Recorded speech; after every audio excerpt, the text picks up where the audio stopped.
தமிழ்நாடு அரசின் மக்கள் நலத் திட்டங்கள் அவை சமூகத்தில் ஏற்படுத்தும் மாற்றங்களை வெளிப்படுத்தும் தொடர்தான் தலை சிறந்த தமிழ்நாடு. இன்றைக்கு நாம பார்க்க போற தலைப்பு இன்னுயிர் காப்போம் நம்மை காக்கும் 48.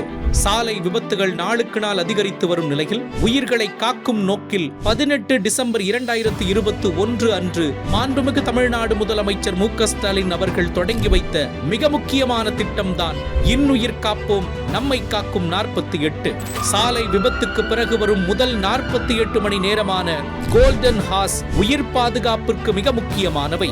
இந்த நேரத்திலேயே சிகிச்சை கிடைத்தால் பலரின் உயிர்களை காப்பாற்ற முடியும். அதனால்தான் இதற்கு நம்மை காக்கும் 48 என்று பெயர்.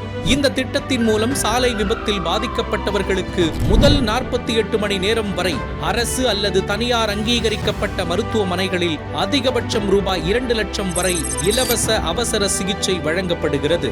மேலும் விபத்துக்குள்ளானவரை உடனடியாக மருத்துவமனைக்கு கொண்டு சேர்ப்பவருக்கும் ரூபாய் 5000 ஊக்கத்தொகை வழங்கப்படுகிறது. இந்த திட்டத்தின் ஒரு முக்கிய அம்சம் என்னவென்றால், விபத்து தமிழ்நாட்டிற்குள் நடந்தால் எந்த மாநிலத்தைச் சேர்ந்தவராக இருந்தாலும் எந்த நாட்டைச் சேர்ந்தவராக இருந்தாலும் பணம் இருந்தாலும் இல்லை என்றாலும் இலவச சிகிச்சை கிடைக்கும். இந்த திட்டத்திற்காக மாநிலம் முழுவதும் அதிக விபத்து அபாயம் உள்ள பகுதிகளை கருத்தில் கொண்டு 673 அரசு மற்றும் தனியார் மருத்துவமனைகள் தமிழ்நாடு அரசால் அங்கீகரித்து செயல்படுத்தப்பட்டுள்ளன.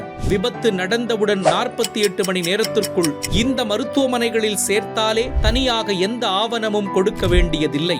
ஏனெனில் சிகிச்சை தானாகவே இந்த திட்டத்தின் கீழ் வழங்கப்படும்.